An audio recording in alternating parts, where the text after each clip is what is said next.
All right, everybody, we are on the Reese Moby podcast. I've been recording quite a few of these in the last week or two, and I think the first word in all of them might be all right. That's my word. I'm kind of claiming it, I guess. But today we are here with Sydney Ann. I was really excited for this episode. I've followed you for probably about a year now, maybe more or less, but super interested in the content that you've been posting about this holistic living, especially been interesting in the wintertime lately too. But I'll let you introduce yourself and you can take it from there. But thank you for coming on here today. Awesome. Thank you so much. Yeah, I'm excited because we're fellow Northerners here. Yes. Yeah, we can talk all things winter health. So, my name is Sydney. I run a naturopathic women's health practice where we work with women specializing in women's hormone health. So, kind of all throughout what we call like the sacred seasons. Shout out to my mentor for that terminology. She helped me with that and she uses that herself in her practice. But yeah, just like helping support women through the sacred seasons of their lives because there are these really crucial moments um, in a woman's life that is so important to be supporting the body through resourcing nutrients, hydration, all across the board. And so we look specifically at fertility, preconception, pregnancy, postpartum, and then also menopause, and of course, supporting in between those phases as well. Um, and yeah, I am trained in functional medicine, so my background is a master's degree in functional and integrative nutrition, and then I did my undergrad more conventionally in dietetics and clinical nutrition, and then just a lot of like certifications and trainings here and there throughout that process because I find it so important to be hitting all of the different points when it comes to health. I think often we get stuck in those different silos, especially in conventional medicine, where it's like, okay, this person works on the brain, this person works on the foot, and it's like there's no communication between the two of looking at the body as a holistic system, which is what it is. And so, I think it's just so important to be taking in all of these different aspects of health and kind of bringing them together to fully support the body in the system that it is. And I think that really covers it. I am up here in Minnesota, as are you, and I have lived here for most of my life. I spent some time in Colorado and some time in North Dakota and now I'm back. That's awesome. What brought you back here? Was it like family? Yeah, honestly, family. We all of our family is from here, so that was part of it. We were living van life, another cool connection that we have. Hmm. We were living out in Colorado in our van, and we decided to randomly go across to the southeast United States, and we ended up blowing our head gasket on the way. And so we decided to come back home. We were going to work on the van, go back out, and just like keep living the nomadic life. But then we kind of just got caught up in life here in those few months, and then we decided to stick around a little longer. Yeah. It's a little bit similar to what happened to us too. We came back for the holidays and we're like, we could stay a little longer, just save a little extra money because we didn't have online income at the time. Um, Mm-hmm. And we're like, yeah. And now that we've been here, we're like, you know what? Actually, it's not so bad around here. The winter's not as Yeah. miserable as I've been telling myself my whole life, and it's great having family and friends around. So, yeah, we're not sure if van life maybe wasn't for us or wasn't our goal right now. I know we were DMing about that a little bit, like, yeah, we could do this, but is this like an actual longer term goal of like getting land and really settling down and creating like a sustainable system around us of like food and animal and for a future family. So it's like, yeah, Yeah. that's a fun idea living in it full time, Mm-hmm. but we still have the van.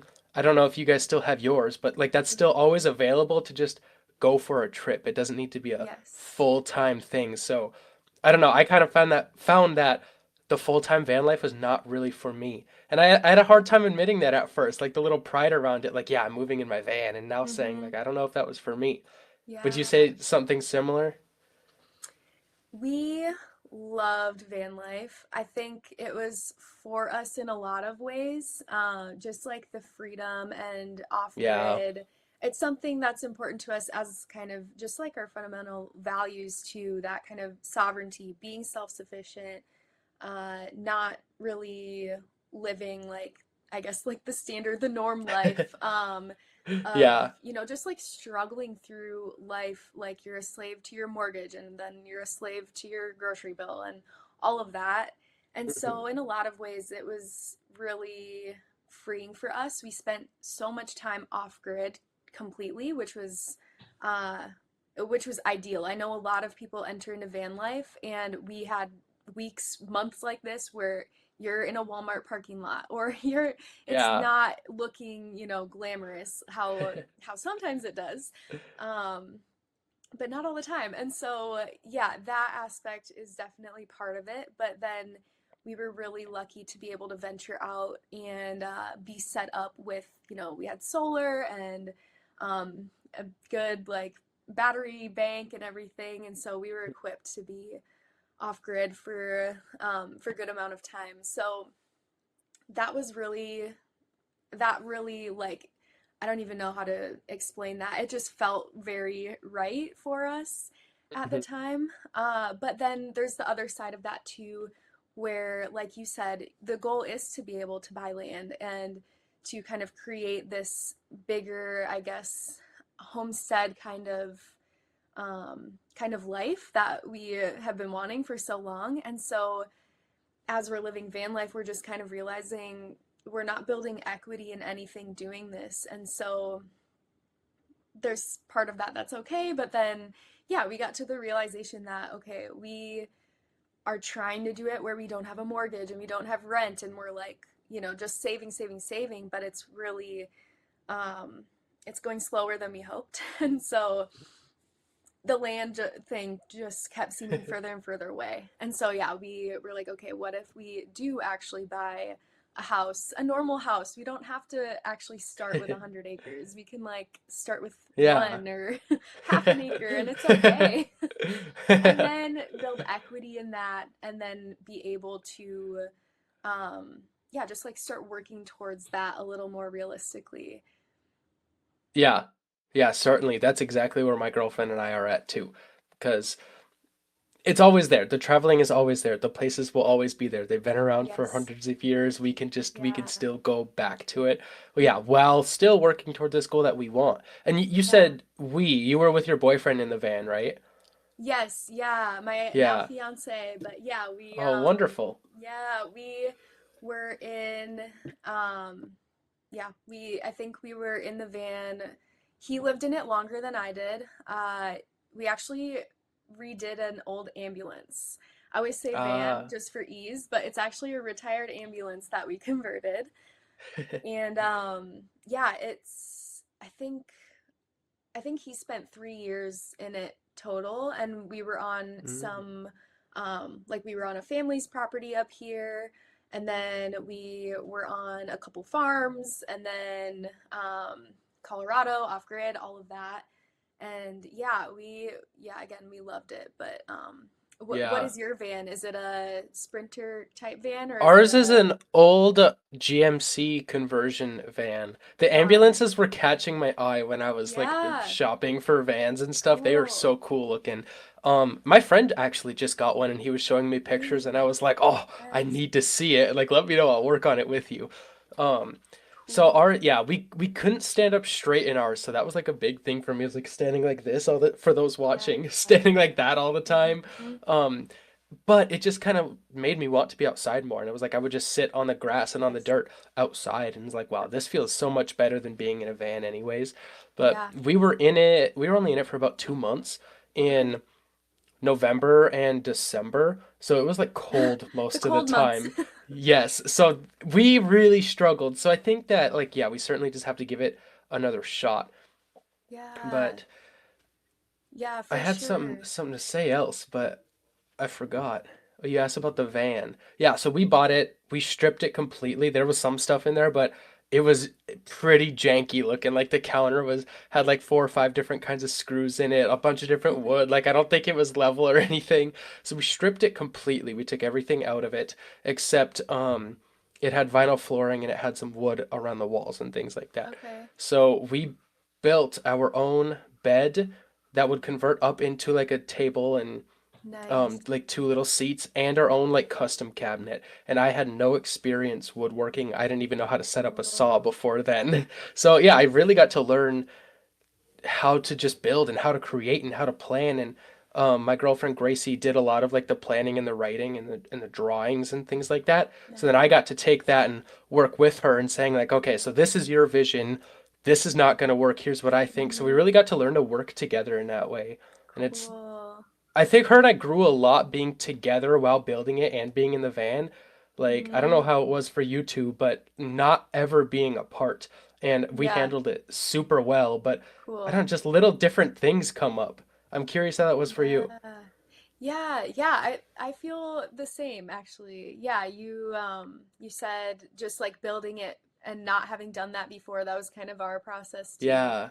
Nate is pretty handy and crafty, but yeah, we had never, we were doing things we had never done before, and we definitely had a similar experience where I was like, I love this, and here's my Pinterest board, and like Yes. I drew up some measurements and like some plans, and then he made it happen however he could, and it yeah, it turned out really beautiful. He did an incredible job with like yeah, learning how to make drawers and just like random little things like that. Yeah.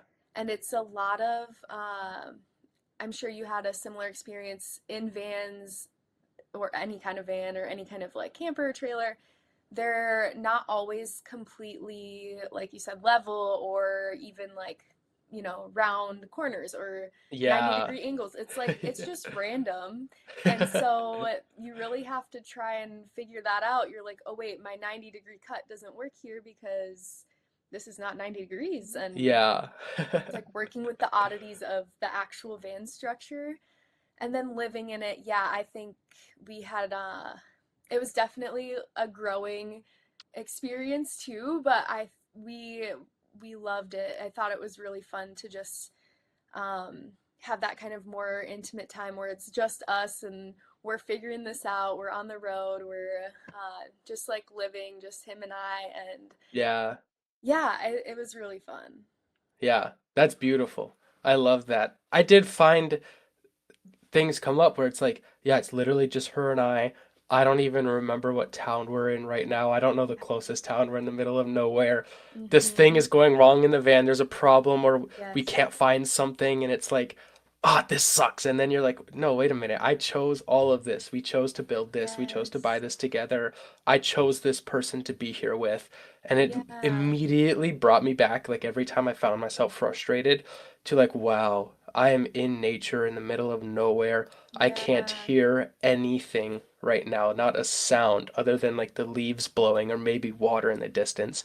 And yeah, immediately, like the problems that I was experiencing, I realized were such beautiful problems. Yeah, I love that. That is so Yeah, true.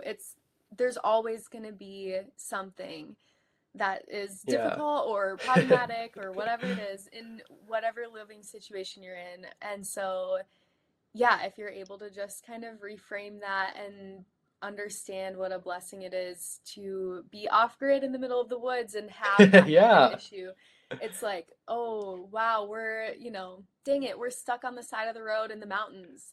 Wait a second, we're yeah, stuck on the side of the road in the mountains. yeah. Crazy. Like, wait a minute, this is not so bad. Yeah, yeah, exactly. I think that sounds very similar to our I haven't spoken with anyone else who really has like lived van life with with their girlfriend or spouse or anything. So that's cool. I feel like there's a lot of similarities with that we would have things go wrong with the ambulance all the time. Ours is a Yeah. 1993, and so Ours just is a 93 as well. is it? Oh my gosh, Yes. cool. Oh, that's so cool. Yeah, it's that's old. But also Yeah. it's very analog. There's not all of the new technology where it's like, oh, you literally can't fix that unless you bring it to, I don't know, Yeah, Sprinter, like exactly. Mercedes or You could um figure things out. yes, yeah, and that was kind of our experience there with yeah, with Nate. He was a mechanic for a few years before Mm, we had gone out too, so that was really helpful because he was able to at least kind of know what he was looking at. I think that's kind of the biggest thing that I've learned from him, at least, is just like understanding. I feel like there's similarities to health and like the human body too, but understanding what the heck you're looking at, or at least understanding how to figure it out, is key because you're not always going to know, like, oh, I haven't changed the oil pump before on this. But if you know how to follow the right tube and then follow a yeah. leak and like figure it out, it's like the problem solving skills that are really important. And so it's cool to witness that too. Just, we're tired, we're hungry, we just, hiked too far. We shouldn't have done that long of a Yeah. hike, but we did it anyway. And then we're driving and then we break down on the side of the road. And it's like, what are you gonna do in that moment? And yeah, it was interesting. I really got to see him in that kind of situation, that kind of scenario, and he locks in when that Yeah. when that happens. He actually gets in a better mood, and he's like, I'm gonna get under this thing right now, and I'm gonna get covered in oil. Let's go get the shower Yeah. ready because I'm gonna have to hose off outside after I do this. And yeah, so I don't know. Did you have any big, like, not really scares, but just kind of like breakdowns, I guess, like that, where you Yeah. had things break on your rig in route in Yeah, we travels? did. We had one that was, gosh, a lot of problems. I don't even remember all what it was. But we heard some sound. We were driving from Bryce Canyon National Park in Utah to the Grand Canyon, which was a Cool. couple of hours, I believe. Think it was around two. I don't remember. Um, And on the way we stopped, like we just saw this cool like parking spot and hikes and stuff, and we're like, great, we'll just stop here and eat lunch quick. So we Yeah. stopped, and Gracie's like, "Do you hear that sound?" And I'm like, "No, what are you talking about?" And she's like, "No, listen, I've been hearing it." And I'm like, what?" And I listened, and I'm like, "Oh no." So I get under there, and I don't even know what it was. I don't know what was making that sound. But there was another guy who was a mechanic, and he said that his friend had a very similar van to us. So he took a look at it, and I have a friend who knows cars. I do not know anything about engines. Well, now I know a little bit, but I was like Snapchatting him, like putting on the like trying to make it the audio as loud as I could so he could hear the sound. And he was sitting in a deer stand, so he Oh was my like trying to goodness. be quiet, I'm sure, but it was perfect because he had nothing to do all day long. So he was just Snapchatting me back like within a minute every time, and I'm like, this Wow. is perfect timing to need help. Um, Yeah. so he was like trying to diagnose it with me. He's like, check this thing, follow this thing. And then the other guy in the parking lot was also helping me. So yeah, Okay. I kind of learned like that diagnostic system. It's like, okay, well here Cool. you can follow it, realize this Mm-hmm. thing. Um, so yeah, I did get that experience and I'm like, yeah, this is cool. Like I'm doing figuring out things right now. This is Yeah. rewarding. Um, I think it was something to do with the fan. I don't know. But anyways, Okay. we kept driving to the nearest parts store and they were closed for some reason 2 hours earlier than the website and the door said. Mm. But so we were like, okay, the next town is like an hour away. And I was like using my best judgment, researching, looking into what this issue was, talking to my friend about it. And I was like, I actually think that this is fine, that we can drive to the next part store, buy a part, get to our campsite Yeah. tonight. I'll let the engine cool down and we can fix it, and I'll fix it in the morning. Nice. Um, so we did that, and then the belt snapped on the way to the part store. And I No. was like, okay, I guess I was wrong. It's a bigger problem than I thought it was. So yeah, I Oh opened the hood. I was shoot. like, we don't have a belt. We got it towed into Arizona. The next part store is 20, or I mean, the mechanic. The next town was 20 minutes away with the mechanic. And that was on a Saturday. So we couldn't get anybody. to help us on a Saturday, nobody Oh, on the Sunday, so we were just like waiting, couldn't drive this thing yeah. because we had no brakes or no steering. So we waited, got a hotel, things like that.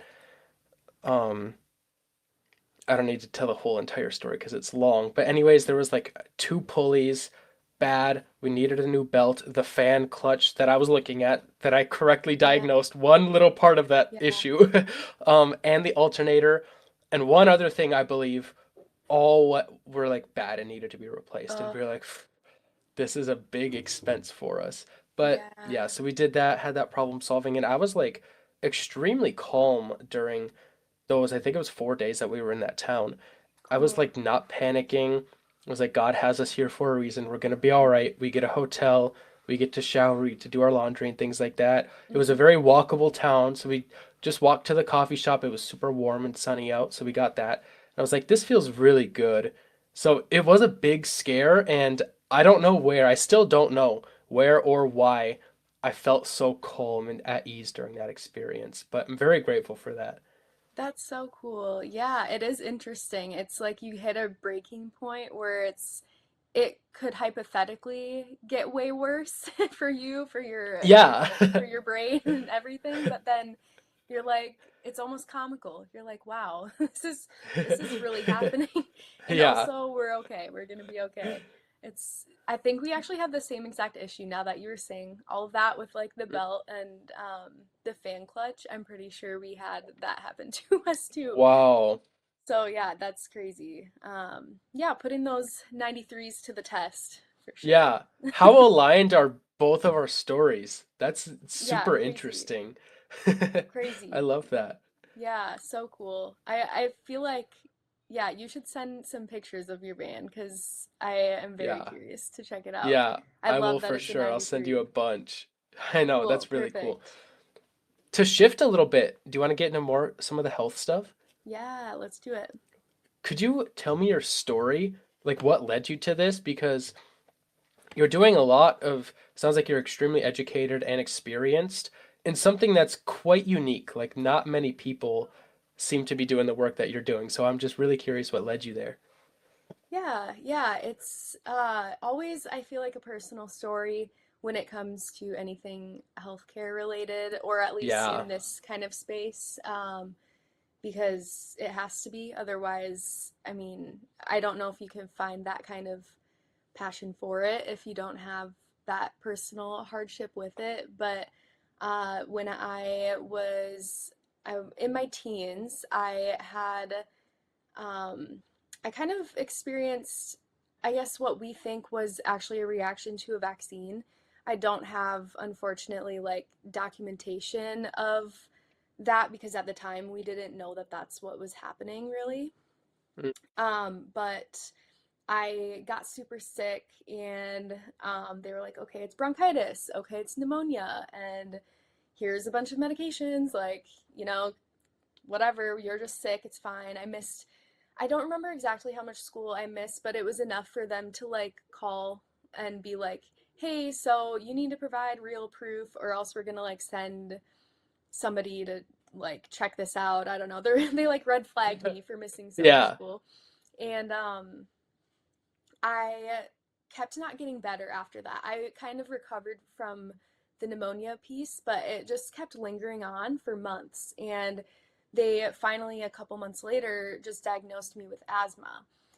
And this was really interesting because I had never, I don't know, I at the time I remember thinking this is so strange because I had never had asthma before. I had like a couple, seasonal allergies, whatever, but not asthma. And so I was really struggling to breathe, and just like constantly wheezing and congested and having these episodes. And we didn't really have any other explanation other than you just have asthma now. Here is more like long term medication. I think I was taking 2 or 3 inhalers every day, and then I was on and off prednisone, which is something you don't want to be on for long term, but it's a pretty intense steroid that can help, in the short term at least.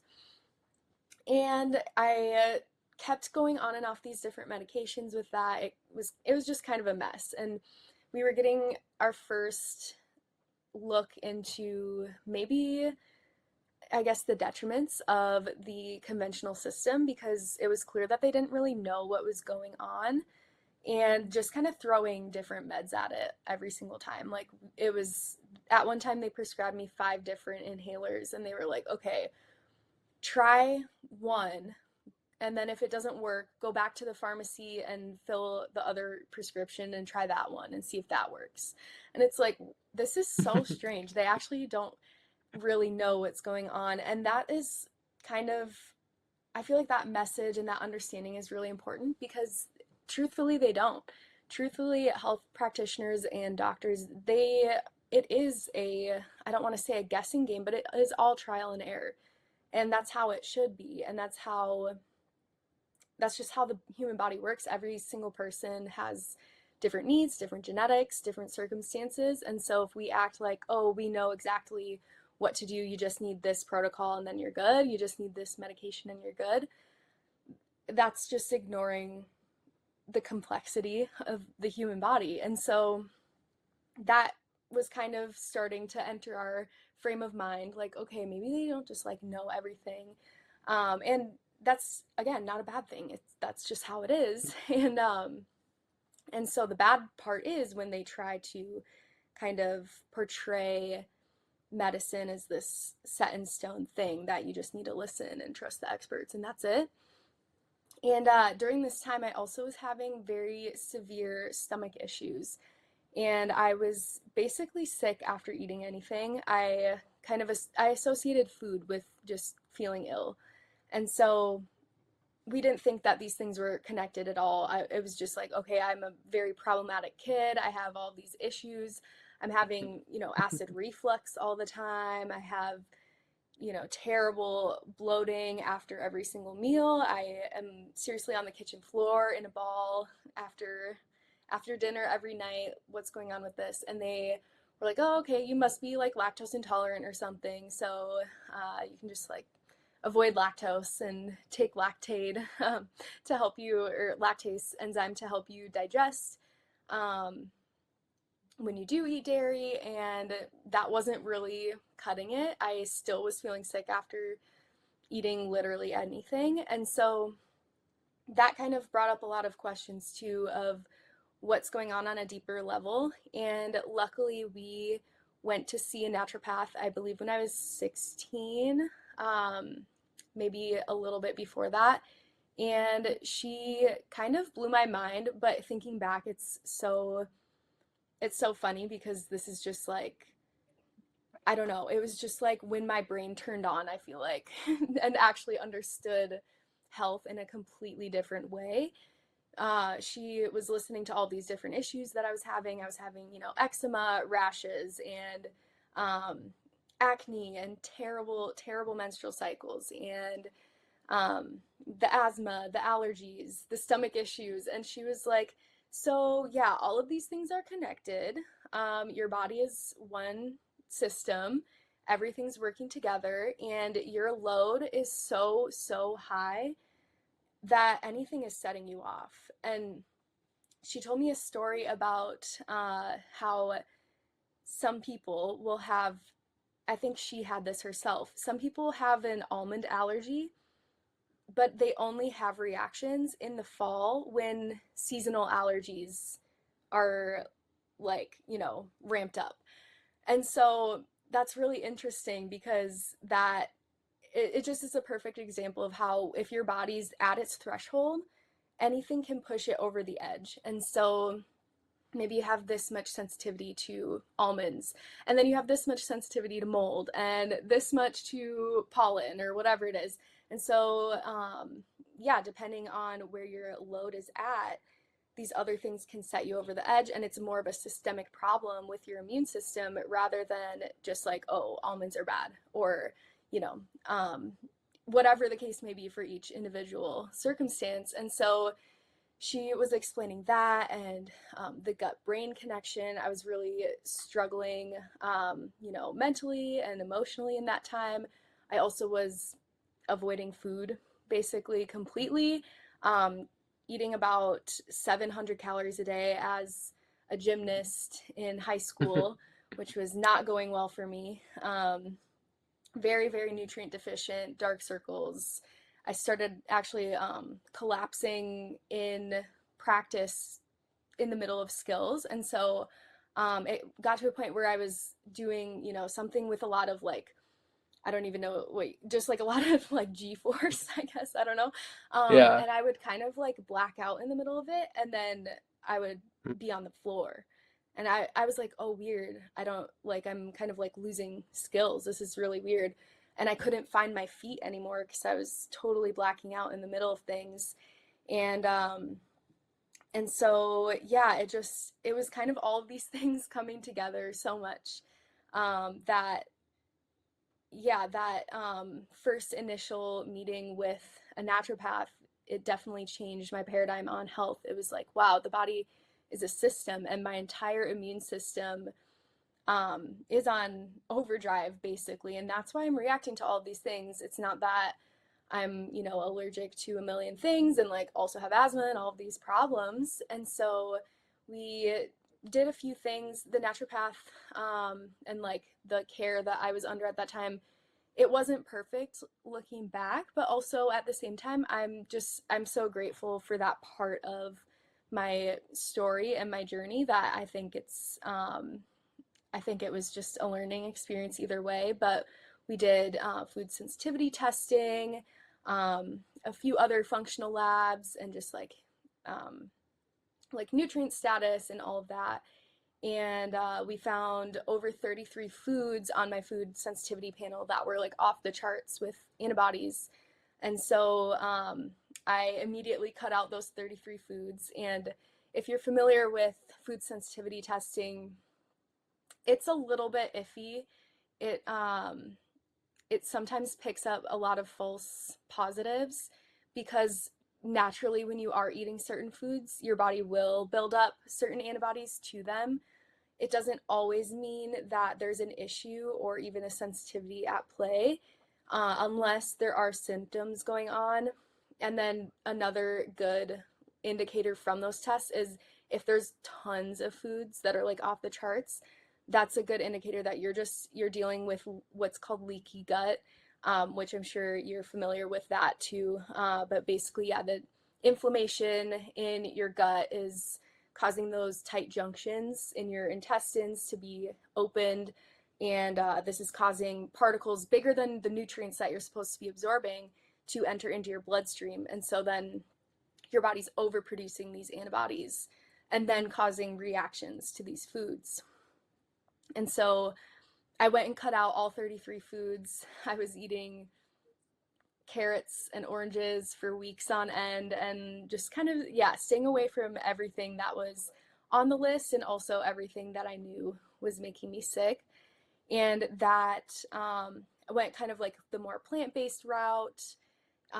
Definitely brought down a lot of my symptoms, just like kind of removing the stressors and those inputs. But then it also kind of led into another whole rabbit hole of issues just with, plant-based eating and missing out on so many nutrients and kind of approaching health from a smoothies and salads and hit perspective rather than Yeah. like a nourishment perspective.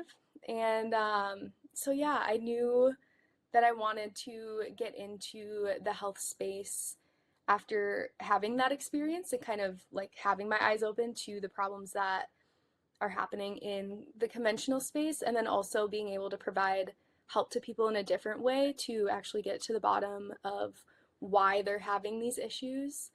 I guess I didn't mention through all of that, I was able to put all of those symptoms that I was having into remission, all the conditions that I was diagnosed with, and get off of all the medications. And I know that isn't always everyone's story, but it is a good testament to the fact that we can, at the very least, improve our odds and improve our baseline health status with the goal of being able to remove those obviously, symptoms and then hopefully conditions and even medications. That's wonderful. That's a great story. Yeah, I like that you said it's like if you wouldn't have gone through those things, who knows what you would know now. You may just Absolutely. be like, rather than if you have like one allergy or something, it's easier to accept like, oh, I'm just allergic to this food or I'm sensitive to this food, and you just live like that forever. Yeah. But if 33 foods were giving you an issue, you're like, all right, this is not happening. I'm gonna figure out why. So yeah, it Yeah. kind of got so bad, so difficult, so that you could be opened up to learning so much. And I've had a very different story than that. I've Okay. not had any issues, no allergies. Nice. I always ate kind of just whatever I want growing up. Whatever my mom cooked, whatever junk food, whatever out to eat with my friends, whatever.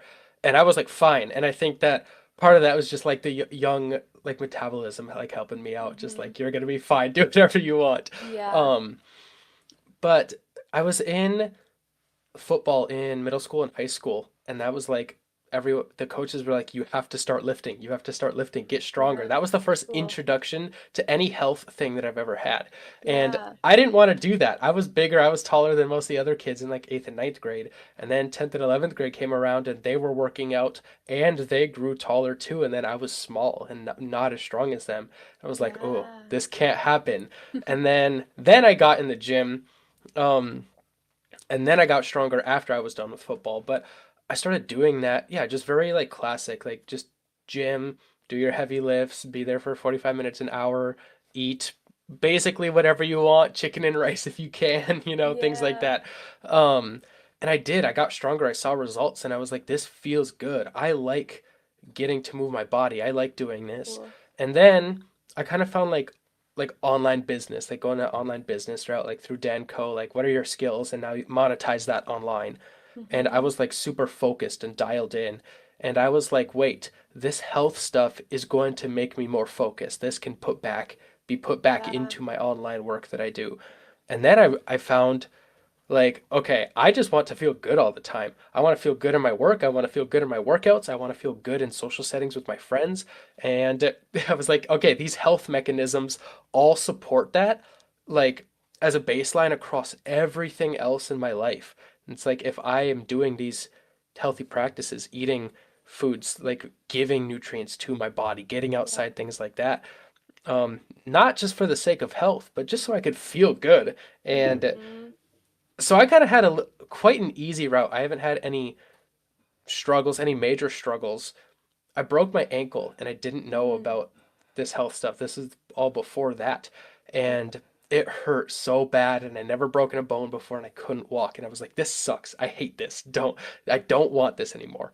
And I went in and they were like, you don't have to have surgery, but you can do it. And I was like, please, surgery, fix it.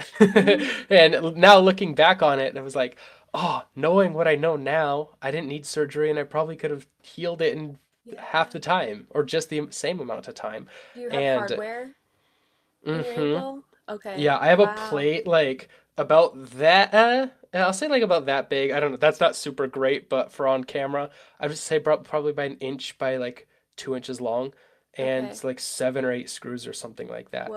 And I can Whoa. certainly feel it like bending down on that Yeah. and I can rub my hand on my ankle and feel the edge of where that plate is. Crazy. Yeah, and I'm like, I don't want this here. And it's probably too late now to have a surgery to get it taken out and heal it. I don't know if that would be a good idea anymore. So I'm like, well, I have this. And knowing what I know now, because I've found all this health and this feeling good as a baseline, I now Hmm. trust myself that if something comes up, if a sensitivity in food or if an injury comes up, I can know that I trust myself and trust my body to heal that for me. Yeah. Yeah, that's amazing. It's such a, I guess, yeah, paradigm shift, or I guess for some people it doesn't Yeah. even take a shift. It just is kind of maybe naturally there for them. But to see health in that way as something that can fuel all of the other parts of your life, I think that's a really important way to look at it. And something I really try to hold strong in my practice is this is, the point of this is so that you can be the best version of yourself in all spaces of your life. It's not for health's sake. And Yes, some people are exactly. motivated by that. Some people love that, and that's great. And I think a lot. I'm slightly motivated by that, but also it's my job, and so that makes sense. But I understand that other people are not, and why should they be? But that's also something I love to encourage people to do, is find a sport or a hobby that keeps you active, that you love, because that is where that motivation is going to come from. If you're playing pickleball and you're like, oh, I need Yeah. to keep up with my grandpa who's outpacing me or whatever, and like now I need to work on that, or like my elbows kind of bothering me, I need to work on my mobility for that. And yeah, just like having health be from that perspective rather than just like, hmm something to chase all the time or something to fix all the time. Yeah. It's more so a way of being, because it helps you be your best self in those other Mhm. spaces. So I love that.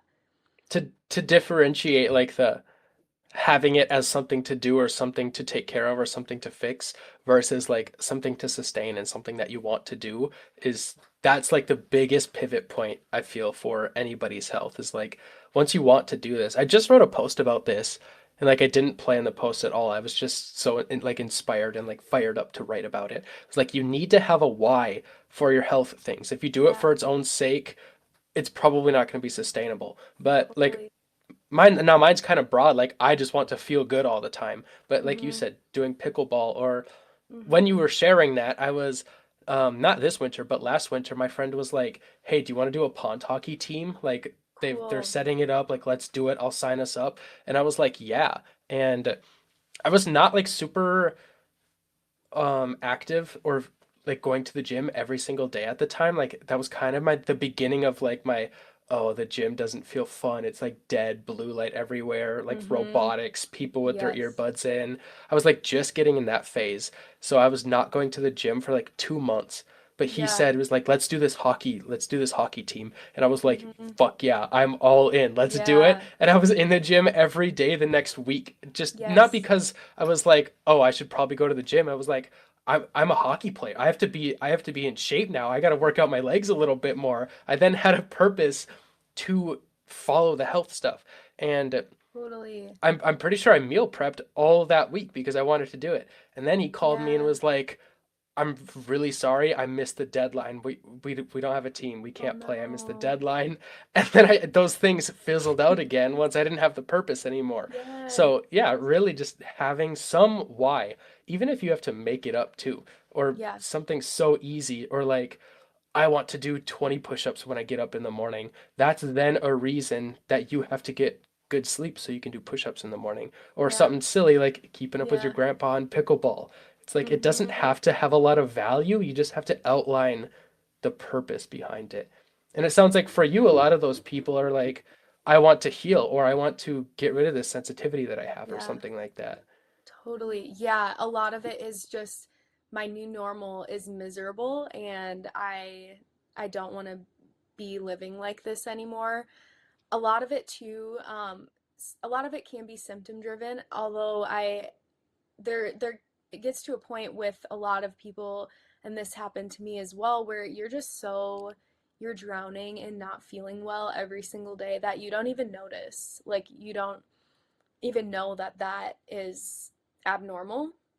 You think that it's just part of life. And I was like, yep, well, it doesn't feel good to eat food, so that sucks. But like, oh, I have practice later, all right, I'm gonna eat an apple and a carrot, because in the back of my mind I knew like these things aren't gonna make me feel sick when I'm doing gymnastics, which specifically is a very difficult sport to do while you're, bloated or not feeling well. I think any Yeah, sport or I any could kind of, imagine.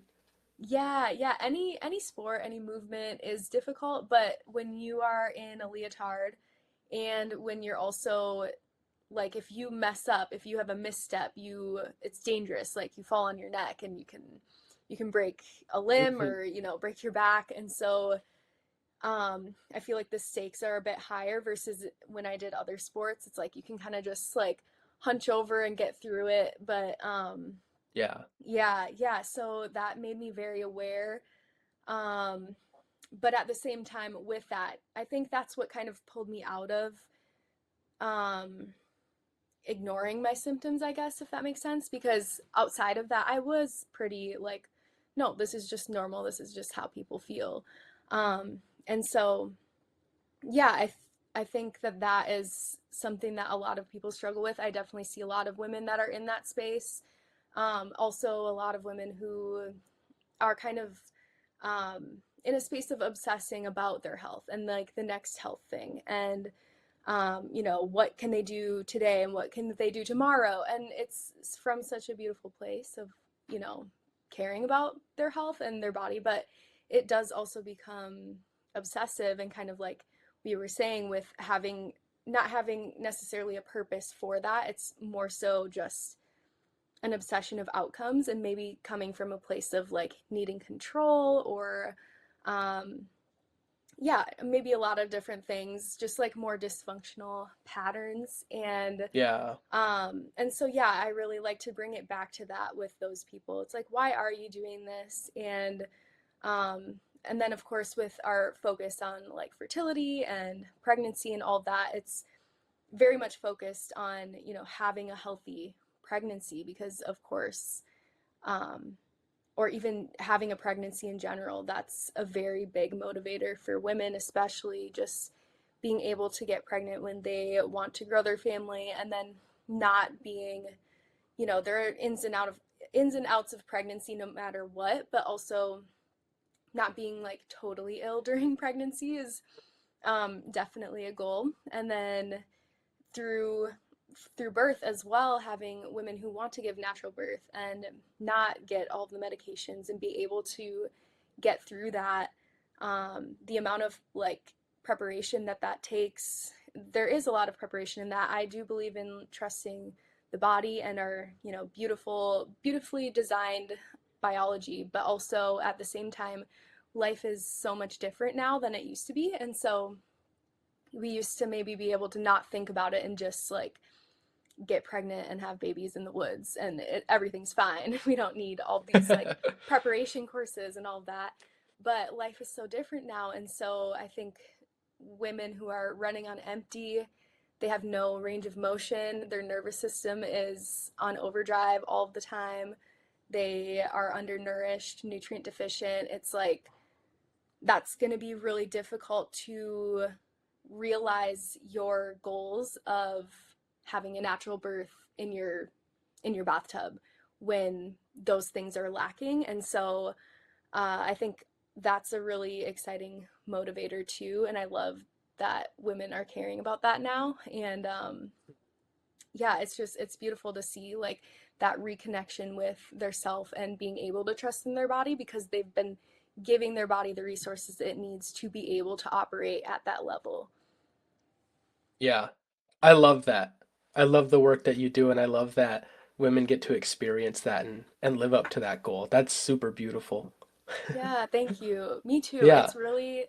It's I never ever thought I would be working with women exclusively or even like just like in the women's health space. Yeah, I don't know. I never felt that way before, and then it just kind of started coming to me. And um yeah, I was seeing a lot of women specifically. For men, I feel like it's very different when it comes to health. I know that it's very different, but also just like the way that it's approached too. Men are just like, usually, you know, I'm just gonna do this thing and it's gonna happen and it's gonna work. And then it kind of does. And Yeah. where women, there's like a lot more to it, I've noticed. And not that men aren't complex too, but women, I feel at this point in my life confidently saying that women are much more complex. And just like having that whole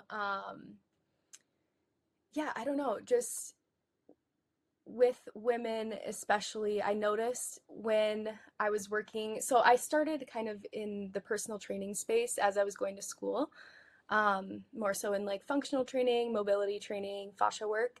And I would do a little bit of like nutrition coaching alongside that. So I would have women track what they're eating, and then we take a look at macronutrients and maybe some minerals, and but definitely macros is like was the focus back then, and calories, and just seeing where they're at. And I kept getting women say like, "Oh, this is yeah, like here's my intake," and it would be like 1,400 calories, 1,300 calories, 1,500 calories, 1,200 calories, and I was like, really? I think these people are actually misrepresenting what they're eating, because they are actually overweight and trying to lose weight. So how does this make any sense that they're eating like 1,200 calories a day, or on average like 14 or 1,300? I don't understand. And I thought it was impossible. I thought people must be either just like not tracking right or just leaving certain things out. And that's kind of where I stood for a while. And I was like, no, it's simple. It's calories in versus calories out. I don't know. I don't know what's Yeah. going on here. And then I started to realize that this was actually happening. Like, this was actually what they were eating. So they're eating, 1,200 calories a day, but still overweight and not losing weight. And it sounds like it defies all the laws of every gym bro ever, but it's it can happen. It's a problem of metabolic health, not of how many calories are you eating. And so that was also a big shift for me too, of seeing like, oh, okay, women are nutrient deficient because they're under eating, but if they were to increase their calories overnight, they'll gain weight. And that's a really scary place to be when you think about the dichotomy of that, where we're at a place where people can be under eating nutrients, yet if they were to eat enough, they would gain weight, if that makes sense. Yes. It's a very, if you look at the big picture of like human history and just like all, we've never seen this before. Our bodies have never seen this before, where we're, yeah, under eating, but at the same time gaining weight doing that. It Mhm. doesn't seem to make sense, but understanding, physiology and the metabolism and how hormones play into that, it makes total sense. And it's just not something that is often talked about in those more like mainstream spaces. Yeah. Now there's so much, there is a lot talked about now in like the more obscure places on Twitter, of course, and all of these different like pro metabolic movements and everything, who, like there's good with that and some, you know, questionable information sometimes with that too. But yeah, it's really interesting. Yeah. I I think I've really always been drawn to your work and other um women health creators in the space just because of how nuanced health is. Like what you were saying. It's like men can just kind of say, I'm gonna do this, and they can just experiment with it and they'll probably be fine. Whereas women's health feels a lot more nuanced. What's the word I'm looking for? I don't know, because it's less. I know that women's hormones are a lot less stable, so things can affect them a lot easier, even if they're little. Whereas, like me, I can just be like, hey, I wonder what it would be like if I did this every day. What if I drank a gallon of milk every day? Like that's Mm-hmm. ridiculous. Like that's ridiculous. But if I did Yeah. that versus if a woman did that, there would be two very, very different results there. So, Yes. but Yeah, yeah, and I've it's always like, been drawn to like the women's side of health, even though like I'm not a woman, it doesn't affect me. I looked into this stuff yeah. before I knew my girlfriend. I was like, it has nothing to do with me, but if, it's always just been so fascinating because of how different it is. Yeah. Yeah, yeah, it's really interesting, like you said, with like the milk example. It's like, well, how would it affect you? You can really see that within a week's time. Like, how is that going to affect you? Where, like, with a woman, it's like, well, where is she at in her cycle? And, just all these other factors. I think, too, something interesting, I think it was you posted recently about wanting to discuss, like, the differences between, like, men and women, like, masculinity and femininity, and just, like, those Yes. ins and outs. And I see a lot of I guess, I see that reflected a lot, I feel like, in health, with especially this scenario too. I think men are just so much more resilient because history and life has kind of required that. It's, if things need to get done, um, if there's famine, if there's war, if there's whatever it is, like men still need to be able to protect and provide and kind of serve that role Yes. in society where women are, I don't know, it's really interesting, just kind of more in tune with uh, what's happening in their environment, just because Hmm. I think another piece of that too is being the ones who are carrying and, birthing children. It's really important that there are resources for that. And so I this was another big eye-opening learning of mine too, was with women and the menstrual cycle, because I went many years with my menstrual cycle being on and off and just like completely gone for many months. And I kind of used to wear that as a badge of honor, like, oh, I'm just so active that my menstrual cycle is gone. Like, that's cool. Well, cool, yeah. Yeah, it's so cool. And I Good think, job. yeah, yeah, it's such a reward. And easier to deal with. Okay, cool. And then I think I was deep in, in health, in kind of like listening to so many different podcasts and reading so many different books, and I'll shout them out. Have you heard of the Mind Pump podcast by chance? I don't think so. I'll search Okay, it. they were like, I was getting into personal training, and they're just like, they're these gym bros who started a podcast. But then I don't know, I think I listened to like one episode. They came up on my recommended on Spotify.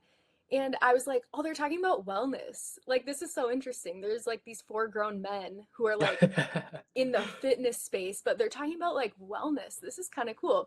Mm, And in one of their episodes, they were talking about women's health and the menstrual cycle, and they said uh, the menstrual cycle, a woman losing her menstrual cycle is literally her body saying there are not enough resources and there is not enough safety for me to be able to bear a child in this environment.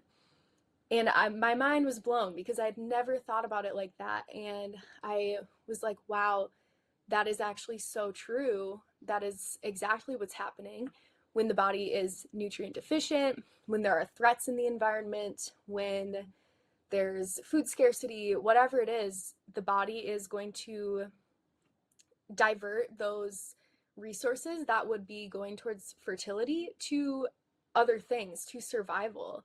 And so that was a really important shift in my mindset too, and just kind of plays into that as well, where men, they don't so much have that connection. It's just kind of like, I yeah, don't want to say survival all the time, but it's more, survive, provide, protect. yeah. And that's kind of Whereas always women are been, meant to be more versatile. Well, first, yeah, because they're the ones nurturing. So if something different comes up, they need to adapt to help nurture and help take care of whatever the village or the children that were there, the garden, whatever it may be. But then, yeah, also with the body too, they need to be versatile because they will experience different things because they can hold a child and because they can give birth. And if they weren't yeah, versatile, they wouldn't be able to adjust into that extremely like different kind of lifestyle of being pregnant or something like that. yeah, exactly. Hmm. Yeah, it I is like that. really, Does it sounds like fertility may be such a big issue because the way you put it, and just from what I've heard before, is that kind of the first thing to go when a woman's health isn't the greatest because it wants to give everything else to like the more survival or upkeep of the rest of the body because fertility is not really like I don't necessary if you could put it. yeah, totally. Yeah, I would say it's not always the first. Um, you see a lot, there are circumstances where people get pregnant despite, all of the wrong, all of the wrong circumstances, all the wrong environment. And that is something that I kind of have to wrestle with a little bit, especially in explaining this in a way that makes sense to women who are struggling with fertility, because it's kind of the scenario of, but what about this lady on crack with 9 kids who's homeless. You know, it's like, why does she, why does this lady doing crack on the street, like, why does she get to Yeah. have 9 kids, but I can't get pregnant and I'm doing all of these things to take care of my Mm. health.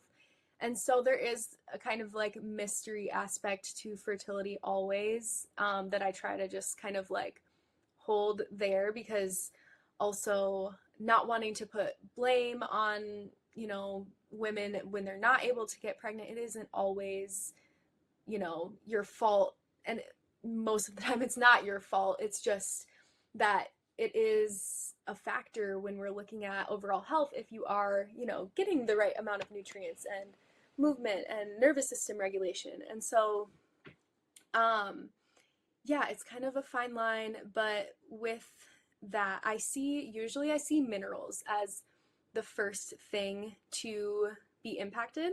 So that's where I really do like looking at mineral status, and like mineral testing, even, because minerals are going to be the first things to compensate for stress, um, or the first thing to be impacted by, not getting enough mineral intake, being exposed to toxins or heavy metals, not getting proper detox. And so I see minerals change first, and then after that, I see hormones shift, due to those mineral changes. And then I feel like following that is kind of like where the menstrual cycle shifts. But along with hormones, digestion also shifts as well. And so, in that kind of state of, I guess, there's a lot of talk about, sympathetic dominance versus parasympathetic dominance in the nervous system, which is like your fight or flight versus rest and digest. Um, but I found it's not as black and white as we kind of look at it, which of course nothing is. So there is nuance there, but with a lot of times it's looking at that like chronic state of fight or flight. Um, the body is going to shut down digestion to put resources to immediate survival as well. And so that's where a lot of gut issues can be really correlated with fertility struggles or hormonal and menstrual cycle issues as well. Um, yeah, I just find such a huge correlation between those two. Yeah. And already, like we can see the holistic aspect of it coming out there. You just Yeah. mentioned fertility, nervous system, minerals, gut health, one or two other things, I think. And Yeah. yeah, I love that because All it, of it it. does go to show, yeah, it does go to show like you can't just solve one thing. Well, Yeah. maybe you can get like lucky, I guess, but it's Yeah. like really you do have to look at everything. And it's I loved at the beginning when you said it's like one person looks at the brain, one person looks at the foot, but they don't look at the connection between it. And Yeah. that just I got reminded of that again. And I think it's even like, yeah, I've been a little bit guilty of it, like just to capture attention on a LinkedIn post before. It's like Hmm. it's because of your nervous system. You have to shift into Totally. this. And it's like I Hmm. have some more like nuanced understanding behind that too, and know like you're not Yeah. always in sympathetic or always in parasympathetic. Yeah. Usually we're actually balanced between the two because you're doing different things. But Hmm. yeah, so it's why it's like a great reminder for me too. It's like it's not all black and white, even though I know that, but it's like I don't have to share it as black and white because there's a little less truth behind it that way too. Um, but just to Yeah. look at Yeah. things holistically Yeah. instead of black and white. Totally. It's really tough with social media and like the age of, Yeah. posting and social media. And I find it hard for me too. And I think that probably also hinders me from posting Mm. when maybe I should just do it, because there's always going to be nuance, and the reader every individual needs to understand that when they're reading a post on X, Yes. like maybe it's not going to be exactly applicable to them, but it could be still useful, like a piece of the puzzle, which is really cool and can be really helpful. Um, but yeah, it's such a big, complex, masterpiece of health, and it's like, yeah, it can be so nuanced. It can be really difficult to communicate it in a way that, like, you know, you don't want to be too black and white, but also how are you going to explain Yeah, this to somebody who doesn't really understand health? to get it So, out there. I had yeah, a really interesting conversation with a friend yesterday about that. It's like, okay, people are watching this like AI slop on Instagram Reels, and yes, people are actually consuming this like bad content online. So it's like, yeah, is that bad if you are leveraging that, or like maybe it's just like yeah, leveraging attention capturing tactics, which maybe may yeah, not be 100% true, if you capture their attention and then all of a sudden you can get on a call with them where they can see your course or they can see a totally. PDF where you do give them the nuance. And it's like, Yeah, it's kind of an interesting like battle there a little bit. It's like, okay, I want to help this person. Like I'm doing what I do because I want to help people and I can see that you mm-hmm, are too. I can hear it in your voice. Um, and it's just odd because it's like I need to capture this person's attention, so I need to be polarizing. yeah, But even if it's not the 100% truth, and I think that for me, I have found that that's okay with me at least yeah, when I am giving them the nuance and the whole mm-hmm, perspective after I get the attention in the first place. yeah, But that was a little I bit of a like side that. tangent, but I guess it's top of mind because I just Yeah. talked about it yesterday.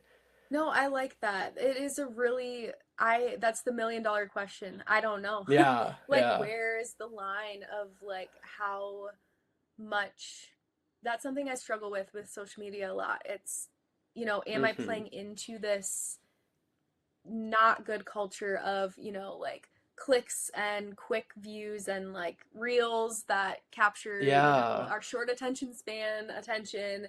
Um, like how much can I participate in that while still like holding my values, I guess. But Hmm. I like what you said. Yeah, if you at least can direct people to more of the story, then maybe that's a really good strategy to like still uphold that, because then you are capturing those people who are maybe like doom scrolling in the middle of the night, and then Yeah. you're like, oh, this person has like an entire guide or blog or course or whatever it is on this topic where they can actually like really dive into it and learn more about it. Hmm. Yeah, I think that's extremely valuable. And it's like to help people in the way that we are through online, you do just unfortunately have to get those people to know who you are in the first place. And Yeah. if that means a post that might be a little bit black and white at the Mm-hmm. surface, and then they get the depth and they get the value Yeah. once they're in, but it's just something has to hook them in at in the Mm-hmm. first place. Yeah, yeah, I totally agree. Well, I like that you said that because that gives me a little bit more Yeah. ease with social media. And yeah, Yeah. having a good funnel from your maybe like doom scroll-esque posts, but to Yeah. something good.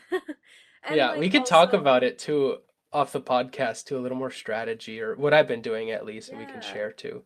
Oh, for sure. Yeah, that would be great. Yeah, Yeah. so what made you decide to start doing, you work online. What do you Hmm. do for work, and is that related to your, I guess, like your health related posts on online? Yeah. I am building a a health coaching business, just Cool. holistic health, really based on that, what I said earlier, of just like I want to feel good all the time. If you Yeah, want that, come work with me, I'll help you. I love it. And I find that just feeling good all the time, one comes from like the peak physical health of um moving the body and getting proper nutrition Yeah, and making sure that your minerals are balanced and your nervous system is regulated and things like that. And then the other side of it is this whole like mental aspect of it, of a little yeah, bit what we talked about earlier, like having a why and having a purpose. Like, why do you want to feel good all the time? What are you going to do with this? How could your life change once you do that? And then also just getting into the esoteric a little bit more of like what is your frequency and how are you emitting that, what is your aura like, how are you feeling, yeah, how does that impact those around you, how does that yeah. impact your future in kind of a Mm-hmm. manifestation sort of way.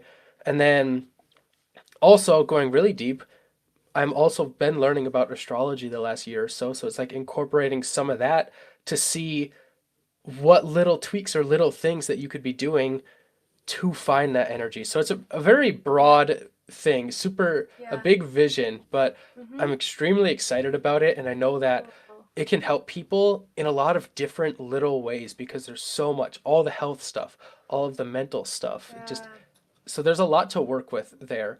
Um, totally. and in the meantime, Holistic. while building that, yes, of course, that's the greatest part. That's the best word there is out there, holistic. Yeah. Mm-hmm. Um, and in the meantime, I am doing a little bit of ghostwriting and marketing and content creation too. So Nice. just started those. It's two different jobs last Cool. week. So out Cool. of all the time I've been working online, writing, doing my little thing, it's now like paid off, and that feels extremely rewarding and Nice. freeing. And so yeah, van life's come back into my awareness quite a bit now because I'm like, wow, Okay. this is a lot more available for us now if Yeah. we don't have to be in one place to make money. So Mm-hmm. yeah, this is a super uncertain and exciting time of my life right now. Yeah. That's the best though. That's so Yeah. exciting.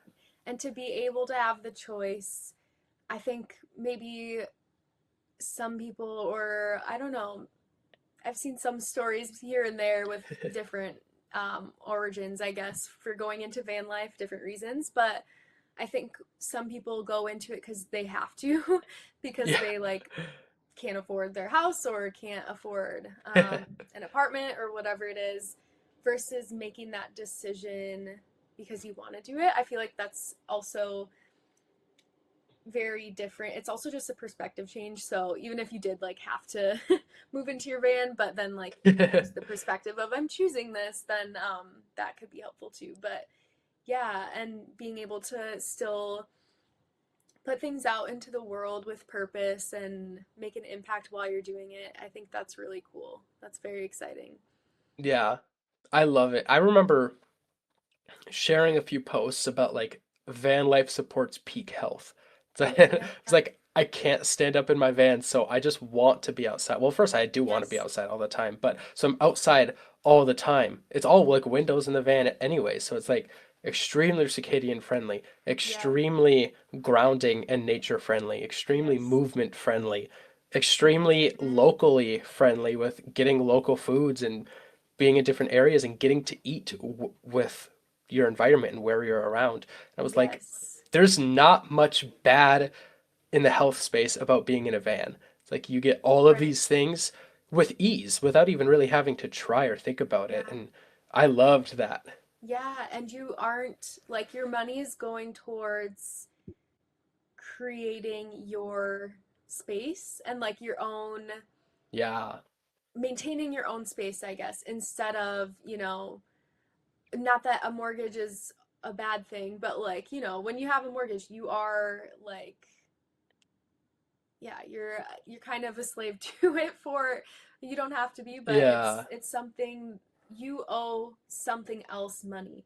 When you don't owe something money other than like Yeah. putting it into your own creation, I think that's a really cool scenario. Of course, yeah, like I said, owning a house or renting, like there's nothing wrong with that either, obviously. Yeah. But yeah, it's just it's cool. It's cool to be free in that way, and then also the travel aspect and the food aspect. I have a physical longing for Colorado peaches and cherries year long, but especially when the summer rolls around, I'm just like, oh my goodness, I miss Colorado so much for especially for the food, the locality of food there. And Minnesota, there I have many great options here.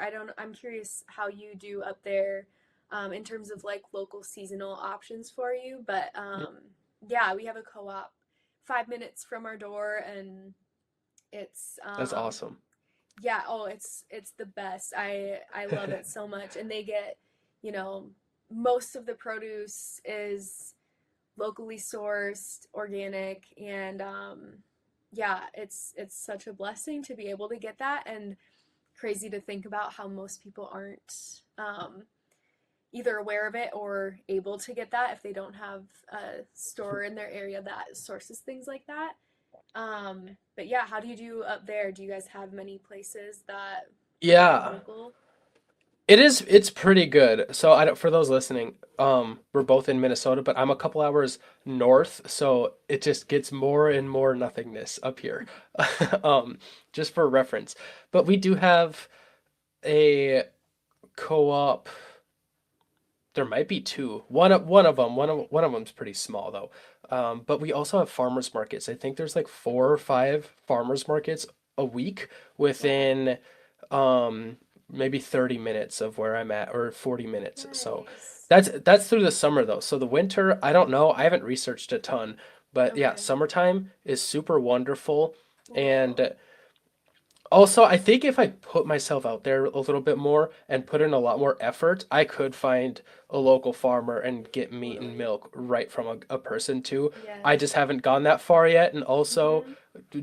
I don't know where I'm gonna be, so I don't know if I have a Yeah. freezer for all of that stuff either, Yeah. but I would absolutely love to. So, yeah, it is available, and I Cool. think it's important to remember for everybody that if you want it, you will find a way to get it.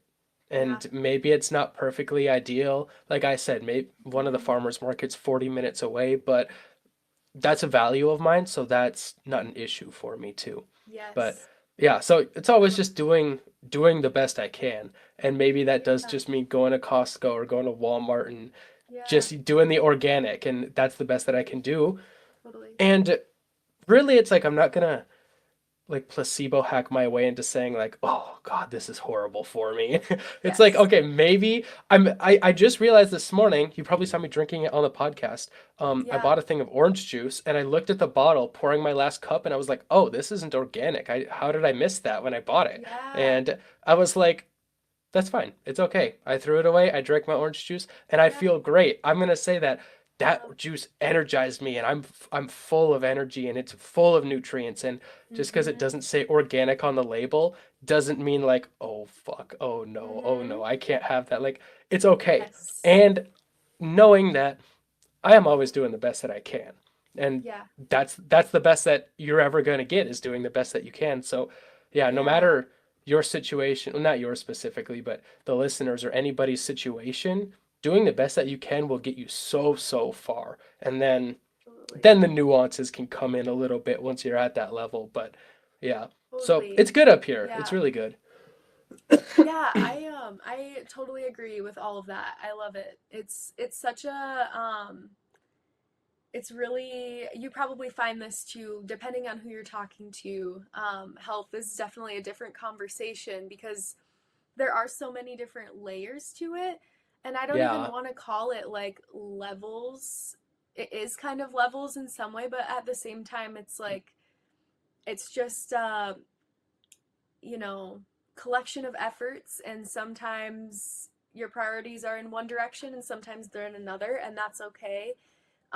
Yeah, with, with food, it's like if you're eating real food, that's really the first step, because I think people get caught up in, the Yeah. health space too, with like organic, and it has to be organic, and that actually just happened to us too. We bought I can't remember the name of the brand because it's like I just never read the actual name of it, but we get like that Just cold immediately pressed. flip it over ingredients. Yes, yeah, exactly. Yep. Yeah.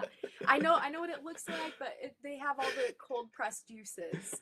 Mm. Um, and they are always organic, but then randomly we bought like I think it was like a tangerine one or something. And then we got halfway through the bottle and we're like, it doesn't say organic. I don't even know if we drank it yet, but we drank the whole thing. We're like, it's fine, but weird. Um, Yeah. but yeah, it's such a,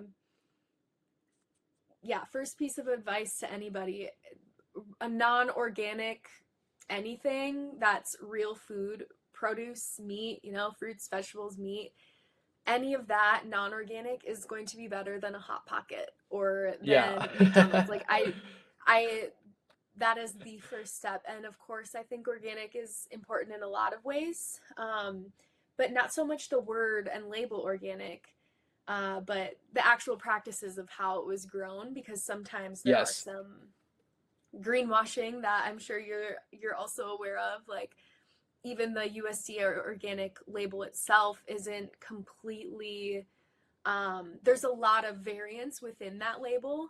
And Mhm. so, yeah, it's not always about that. I think something that's been fun for me is finding like better than organic local things, because sometimes at farmers markets or at the co-op or wherever there will be these food products that aren't certified organic because they're coming from a small farm that can't afford that, but their practices are actually better than organic.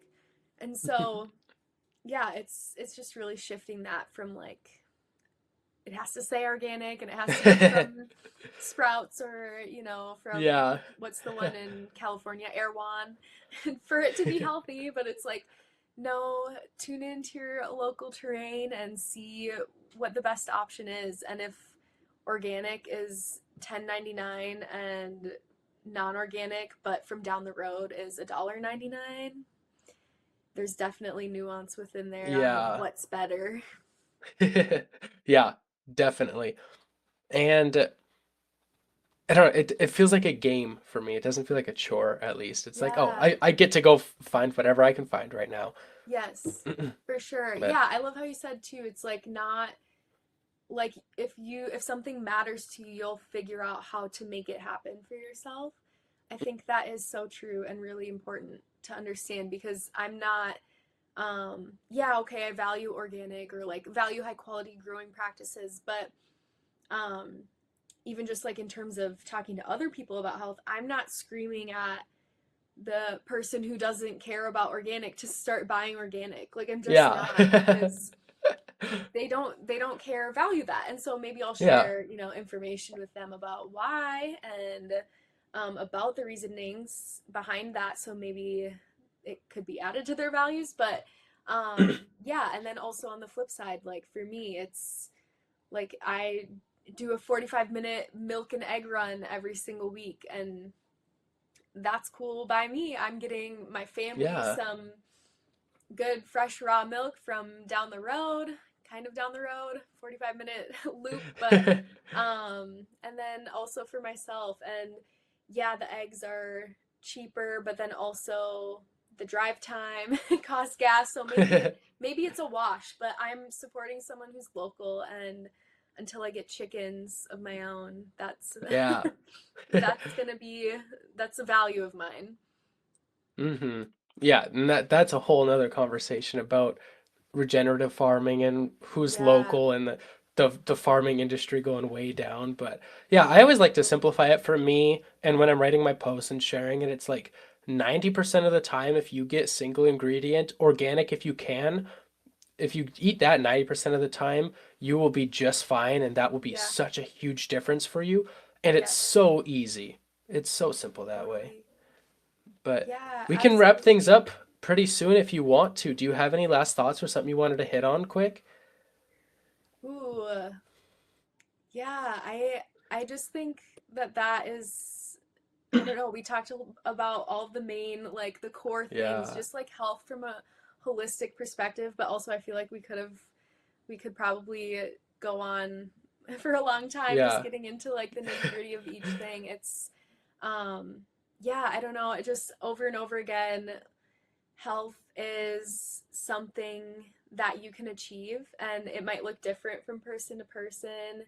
But I just want everyone to know that, and that caring for your body, being intentional about the things that you're putting in it, that you're putting on it, about the things that you're doing, it really is a core shift in your. It's a spiritual process. Like it's spiritual growth in doing those things. It's not just about like the vanity of getting skinnier or whatever, Yeah. whatever the latest trend is for. Is it a big butt or is it skinnier? I don't know. Yeah. Is it both? Maybe. But yeah, it really is it's a deep process of inner work that only shines through on the outside, if that makes sense. Um Yeah. and so yeah, I just think that if that's how you approach health, then you will see huge transformation from that at a core level. Yeah, yeah, That's Yeah, really that's my awesome. main message there. Mm-hmm. Maybe we'll have to hop on again in the future and go deep on some of the other things like metabolic health and hormones and Yeah, all that stuff because they could that'd be be fun. fun to just deep dive on those things. But yeah, Totally. for now, I had a ton of fun. I loved covering a bunch of different things. Super holistic conversation even too, Yes. to go along with the holistic lifestyle and health and things like Yes. that. But where can people find you if they want to read or learn more or contact you? Yeah, so my practice website is www.brighterbeingwellness.com. That's kind of the main hub if you're looking for one-on-one care, if you know that's something that resonates with you as a woman looking to improve hormone health. Like I said, we do work mostly with that space, but I do work with some husbands here and there. I work with some children as well. We do kind of like a mother-child package situation. So yeah, I love to like expand a little bit too. And then I have a Substack. I think they do like what is it? Substack.brighterbeing Yeah, dot I'll com. link these exact links for Okay, people thank you. too. Yeah. Yes, yeah. Okay, so Brighter Being on Substack, that is the more long form content, which I highly recommend going that route, especially if you're looking to actually make some changes in your health. Hmm. Instagram, Twitter, those things can be great little like sparks to go deeper, but I do recommend, getting into these topics and sitting with them and kind of learning them a little bit more in depth. Um, to yeah kind of do that inner work instead of just like jumping around to all the different things on social media. Yeah, kind of like what we talked about. Like the Yes, social media stuff is like just an avenue to really help people and make the big absolutely. changes. Yeah. Yes, That's great. Yeah, I would yeah. highly recommend the Substack. That's a Yes, must Substack. have. Yes, yeah, Substack. And then Brighter Being Wellness on Instagram, Facebook. I think that's it. And then um, and then stay tuned because I am putting out a course soon for women's health, which I'm very excited about. It's going to be all about um, it's really focused on the rhythms, like the rhythmic nature of women and like our biology. And so tuning into those different rhythms, we have the vital rhythms, so circadian rhythms, menstrual rhythms, and seasonal rhythms. Really learning what life even looks like, taking care of your health on a daily basis, learning your hormonal patterns and rhythms, because for some reason we're not taught that in health class, but we should be. And Hmm. then, yeah, learning how to live healthily seasonally, which is another whole rabbit hole that I know you and I could go on Yeah. about because, yeah, if you're like I was a few years ago, just following all of these health influencers from Hawaii and from Costa Rica, and a lot of them share great information and like um, no shade to any of those people specifically, but you can kind of get in this place where you're applying, someone's approach in Hawaii to your life, but you're in Minnesota, and that doesn't make sense. Um, Yes. or you're constantly living in a state of, oh, I just wish I could be healthy, but I can't be because I don't have the ocean 5 minutes from my house and I don't have fresh fruit year round. And so I think it's really important to learn how to like come inward a little bit and look at your unique circumstances and how you can be healthy wherever you're at, no matter what, no matter the season. And yeah, just tuning into that. That's awesome. That sounds like it's going to be a super powerful course for a lot of people. And yeah, the wintertime health stuff completely went over my head. I would have loved to talk about it. I think I was just sitting here looking at you in the sun and stuff, and I love Yeah, we're seeing you like like shift your right. seat in your I laptop a know, I'm little like bit to trying to get to who dance the with the sun sun. was. And I loved that. I thought it was so funny. So I think I'm just so warm inside looking at you in the sun that I forgot that it was winter time for about an Yeah. hour. But great. I will have all of that linked for people to find Thank right in you. the podcast description. But I want to say I really appreciate you coming on. I had a ton of fun. Thank you. Yeah, thank you so much.